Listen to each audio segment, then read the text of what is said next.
Magandang umaga sa ating lahat at narito po ang ating weather update. Patuloy ang pag-iral ng amihan o northeast monsoon sa extreme northern Luzon at shear line ay naapektuhan pa rin sa malaking bahagi ng northern Luzon at kasama na rin ang central Luzon. At inyo na mapapansin, wala po tayong binabantayan o namomonitor na low pressure area o bagyo sa loob ng Philippine Area of Responsibility at gayon din sa Dagat Pasipiko. At sa araw na ito, asahan ang maulap na kalangitan na may mga kalat-kalat na pag-ulan at thunderstorm sa Cordillera, Cagayan Valley at sa mga lalawigan ng Aurora at Quezon.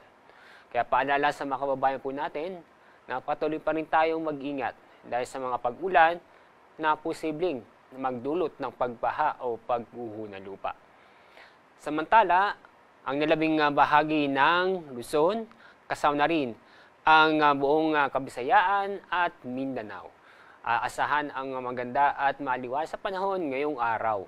Pero may tsansa pa rin na mga isolated na pag-ulan o mga biglaang buhos na ulan. Ngayong araw, meron tayong gale warning dahil malakas pa rin ang amihan.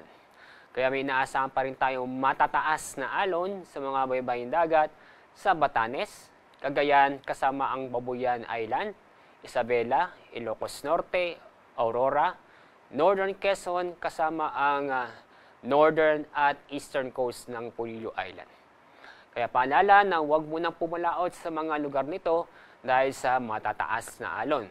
Kung saan ang taas ng alon ay aabot ng hanggang 5 metro.